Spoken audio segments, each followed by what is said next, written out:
ऑफिसमधून घरी येताना कोपऱ्यावरच्या पानटपरीवरून मी वळलो तेव्हा सूर्या मला तिथे उभा असलेला दिसला. मी गाडी थांबवली आणि त्याच्याकडे गेलो. त्याचं माझ्याकडे लक्ष नव्हतं. काय सूर्या, कसं काय चाललंय? मी त्याच्या खांद्यावर हात ठेवत म्हटलं. तसा सुरेश उर्फ सूर्या एकदम गडबडला. हातातली सिगरेट त्याने पाठीमागे लपवली. मला त्याच्याकडे बघून एकदम गंमत वाटली. टाईट जीन्सची फाटलेली पॅन्ट, इन केलेला लालभडक शर्ट, डोळ्यावर काळा सडकछाप गॉगल, टपोरी व्याख्येला एकदम साजेसा होता त्याचा अवतार. नको लपवू सिगरेट, मी पाहिलंय तुला पिताना, मी म्हटलं. तशी त्याने हातातली सिगरेट दूर फेकून दिली आणि माझ्याकडे ओशाळवाणं हसून म्हणाला, सॉरी प्रशांत दादा, प्लीज घरी सांगू नका ना. नाही सांगणार. मी असं म्हटल्यावर तो कसंनुसं हसला. पण मग त्याने खिशातून विमल गुटख्याची पुडी काढली आणि फाडून तोंडात पूर्ण रिकामी केली. अरे काय हे सूर्या, सिगरेट झाली, आता गुटखा? कशाला करतो हे सगळं? मधू काकांना कळलं तर किती वाईट वाटेल त्यांना. थ्रिल थ्रिल असतं त्यात दादा, तुम्हाला नाही कळणार त्यातलं. हे असलं थ्रिल काय कामाचं? शरीराची नासाडी करणारं. तुला असली थ्रिल अनुभवायचंय? असली थ्रिल? ते काय असतं? दारू पिणं तर नाही ना? ते असेल तर आपल्याला माहितीये. सगळ्या प्रकारची दारू प्यायलोय दादा आपण. गांजा, अफू सगळं झालंय आपलं. तो ज्या अभिमानाने सांगत होता ते पाहून मला धक्काच बसला. मधू काका म्हणत होते ते खरंच होतं. पोरगं वाया गेलं होतं. नाही, त्यापेक्षा वेगळं आहे. तू शनिवारी संध्याकाळी मला घरी येऊन भेट, मी सांगेन तुला. बरं दादा, तुम्ही म्हणता तर येतो. मी निघालो, पण घरी येईपर्यंत सूर्याचेच विचार डोक्यात होते. सूर्याचे वडील, ज्यांना आम्ही मधू काका म्हणायचो, माझ्या वडिलांच्या ऑफिसमध्ये शिपाई होते. वडिलांची आणि त्यांची चांगली घसट. सूर्या त्यांचा धाकटा आणि लाडाचा मुलगा. इन मीन 18 वर्षांचा. अति लाड आणि वाईट संगतीमुळे तो बिघडला. कॉप्या करून 10वीत कसाबसा पास झाला, पण 12वीत त्याची गाडी अडकली. ऑक्टोबरमध्येही नापास झाल्याने त्याचं अभ्यासावरचं लक्ष उडालं. दिवसभर पानाच्या टपरीवर सिगरेट पीत, गुटखे खात, येणाऱ्या जाणाऱ्या पोरींची छेड काढण्यात त्याचा दिवस पार पडायचा. त्याला समजावण्याचे सगळे प्रयत्न त्याने हाणून पाडले होते. कुणी समजावलं की तो एका कानाने शांततेने ऐकायचा आणि दुसऱ्या कानाने सोडून द्यायचा. या व्यसनांना पैसा हवा म्हणून तो स्वतःच्या घरातही चोऱ्या करायचा, असं ऐकण्यात आलं होतं. 2-3 दिवस सूर्याला काय थ्रिल असलेलं काम सांगावं या विचारात असतानाच एक दिवस मधू काका घरी आले. सूर्याने एका पोरीवरून कुठेतरी मारामाऱ्या केल्या होत्या. पोलिसांनी त्याला पकडून नेलं होतं. तुमच्या पोलीस खात्यात खूप ओळखी आहेत, सूर्याला सोडवा साहेब, अशी ते वडिलांना विनवणी करत होते. सूर्याच्या या नेहमीच्याच भानगडी होत्या, म्हणून वडील नाही म्हणत होते. मग मीही वडिलांना आग्रह धरला. सूर्याच्या चांगल्या वर्तणुकीची ग्वाही दिली. शेवटी वडिलांनी सूर्याला सोडवून आणलं. शनिवारी सूर्या मला भेटायला आला. काय दादा, कसलं थ्रिल सांगणार होते तुम्ही मला? तुझ्याकडे सायकल आहे ना? तिच्यात हवा भर, ऑइलिंग कर. उद्या आपल्याला अजिंठ्याला जायचंय सायकलने. तो एकदम चमकला. काय? सायकलने? आणि अजिंठ्याला? काय चेष्टा करता दादा? आजकाल कोणी सायकल चालवतं का? आणि तेही इतक्या दूर? त्यापेक्षा बाईकने जाऊ ना. काय सूर्या, कसा रे तू इतका लेचापेचा? बाईकने जाण्यात कसलं आलं थ्रिल? तसं तर कुणीही जाऊ शकतं, आणि तुझ्यापेक्षा आमच्या कॉलेजच्या मुली चांगल्या. 5 मुली आणि 5 मुलंही येणार आहेत आपल्यासोबत. ही मात्रा बरोबर लागू पडली. मुली आपल्यापेक्षा वरचढ आहेत हे सूर्याला कदापिही सहन होणार नव्हतं. बरं, येतो मी. पण मला जमेल का दादा? तो जरा अनिच्छेनेच म्हणाला. मुलींना जमू शकतं, तर तुला का नाही जमणार? तो तोंड वाकडं करूनच गेला. रविवारी पहाटेच आम्ही निघालो. सूर्याच्या पॅन्टचे खिसे सिगरेट आणि गुटख्याच्या पुड्यांनी भरलेले आहेत, हे माझ्या लक्षात आलं. मी त्या मुलामुलींना अगोदरच सूर्याबद्दलची सर्व कल्पना देऊन ठेवली होती. मात्र प्रत्यक्षात मी सूर्याची ओळख सामाजिक कार्यकर्ता अशी करून दिली. सूर्या खुश झाला.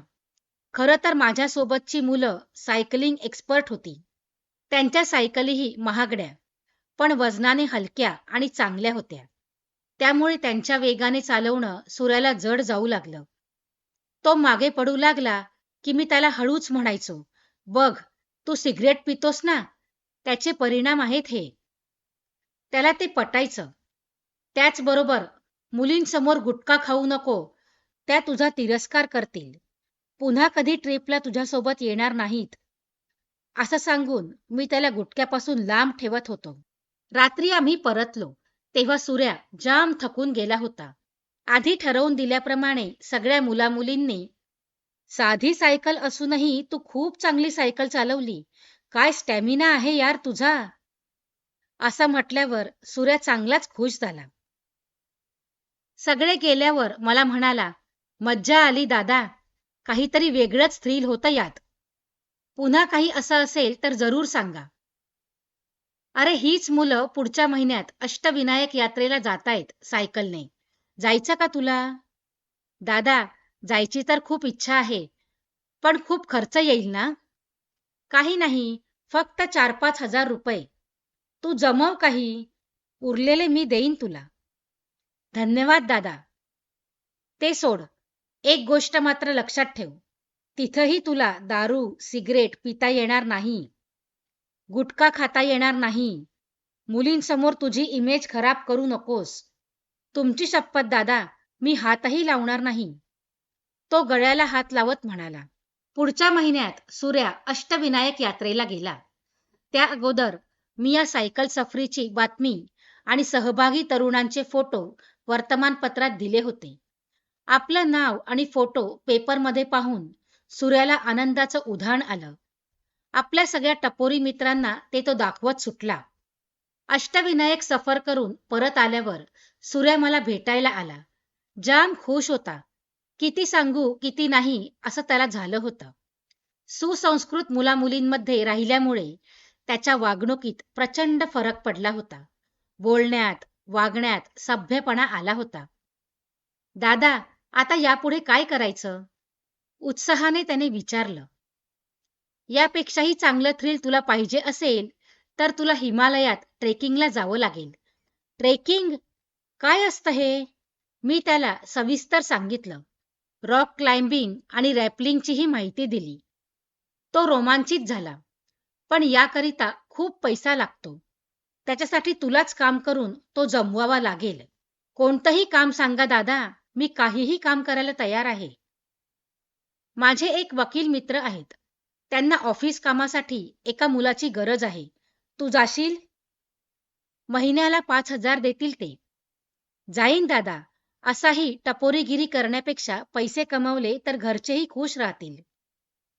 हो, पण तिथे गेल्यावर असा तोंडात गुटखा ठेवून काम नाही करता येणार. नाहीतर ते वकील साहेब पहिल्याच दिवशी तुला हाकलून देतील.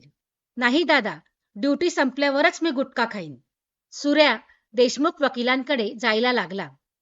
देशमुख वकील खूप हुशार, इमानदार पण कडक स्वभावाचे होते.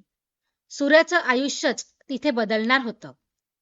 5-6 महिने काम करून पैसे जमवल्यावर मी सूर्याला ट्रेकिंगला हिमालयात पाठवलं. तिथलं साहस, निसर्ग सौंदर्य पाहून तो वेगळी दृष्टी घेऊनच परत आला. आयुष्यातलं खरं थ्रिल पाहून तो दारू, सिगरेटमधलं थ्रिल विसरला. आमची भेट झाल्यावर ट्रेक पूर्ण केल्याचं सर्टिफिकेट दाखवत तो मला म्हणाला, "प्रशांत दादा, खूप छान वाटलं. सगळे माझं कौतुक करतायत. आता आयुष्यात काहीतरी असंच वेगळं करत राहावं असं वाटतंय. पण काहीच सुचत नाहीये." सूर्या, अरे तू रोज देशमुख वकिलांकडे जातो. निरपराधी लोकांना गुन्ह्यातून सोडवणं, न्याय मिळवून देणं आणि अपराधी लोकांना सजा देणं हे काम ते नेहमीच करत असतात. त्यात तुला थ्रिल वाटत नाही का? त्याचा चेहरा उजळला. हो, वाटतं ना. पण माझा त्याच्याशी काय संबंध? सूर्या, अरे तू वकील झालास तर हे थ्रिल तुला स्वतःला अनुभवता येईल. त्याचा चेहरा गोंधळलेला आणि केविलवाणा दिसू लागला. दादा, मी आणि वकील? हो सूर्या, काहीच कठीण नाही. तू मनावर घेतलं तर तेही होईल. पण त्या अगोदर तुला 12वी पास व्हावं लागेल. बघतो दादा, विचार करतो. गोंधळलेल्या अवस्थेतच तो गेला. 12वीच्या परीक्षा जवळच होत्या. मी त्याला फॉर्म भरायला लावला. त्याने परीक्षा मात्र मनापासून दिली. निकाल लागला. आश्चर्य म्हणजे सूर्या चांगल्या मार्कांनी पास झाला. सूर्याच काय, त्याच्या कुटुंबातले सर्वच जण आनंदले. सूर्याला मी लॉ कॉलेजला प्रवेश घेऊन दिला. सूर्या देशमुख वकिलांकडे काम करता करता कॉलेजातही जाऊ लागला. या घटनेला आता 5 वर्ष होऊन गेली होती. मी माझ्या विश्वात रमलो होतो. दरम्यान माझंही लग्न झालं. 1.5 वर्षात मुलगीही झाली. सूर्याची आणि माझी भेट आता क्वचितच होत होती. अर्थात देशमुख वकिलांकडून मला सूर्या चांगलं काम करत असल्याचं कळत होतंच. अधूनमधून मधू काकाही येऊन सूर्याची ख्याली खुशाली कळवत होते. पोरगा चांगल्या लाईनला लागला म्हणायचे. त्याचं गुटखा खाणं आणि दारू पिणं बंद झाल्याचं ते आनंदाने सांगायचे. एका बापाला मुलाकडून अजून काय हवं असतं? एक दिवस संध्याकाळी मोबाईल वाजला. सूर्या बोलत होता. प्रशांत दादा, घरी आहात का? येऊ का भेटायला? का रे, काही प्रॉब्लेम? नाही दादा, प्रॉब्लेम नाही. गुड न्यूज आहे. मी वकील झालो. मला सनद मिळाली. वा वा, सूर्या ग्रेट आणि कॉंग्रॅट्स. ये लवकर, मी वाट पाहतोय. तो वकील झाल्याचा मला खूप आनंद झाला. आनंदाने डोळे भरून आले. संध्याकाळी मधू काकांसोबत तो आला. आल्या आल्या माझे पाय त्याने धरले. मी त्याला उचलून जवळ घेतलं तर ढसाढसा रडायला लागला. दादा, तुमच्यामुळे हे सगळं होऊ शकलं. तुम्ही दिशा दाखवली नसती तर आजही मी तसाच टपोरी राहिलो असतो. अरे, मी काहीच केलं नाही सूर्या. मी फक्त तुला आयुष्यातलं खरं थ्रिल काय असतं ते दाखवून दिलं. तू मनाने चांगला होताच, फक्त संगतीने बिघडला होतास. तू मेहनत घेतली, कष्ट करून शिकलास. बघ, त्याचे किती चांगले परिणाम झाले. खरंय दादा. त्याने डोळे पुसत पुसत मला पेढा दिला. आता सूर्या, मला तुझ्याकडून एकच अपेक्षा आहे. तुझ्यासारखे अनेक तरुण, त्यात तुझे काही मित्रही असतील, व्यसनांना थ्रिल समजून वाया जातायत. त्यांना योग्य मार्गावर आणायचं काम तुला करायचं आहे. सूर्याने माझ्याकडे विश्वासाने पाहिलं आणि म्हणाला, नक्की दादा, आजपासूनच त्याची सुरुवात करतो. तो गेला आणि अशा बिघडलेल्या मुलांना सुधारण्यातही एक वेगळंच थ्रिल असतं याची जाणीव मला झाली. मित्रांनो, कथा आवडली असेल तर व्हिडिओला लाईक करा, शेअर करा आणि कमेंटही करा.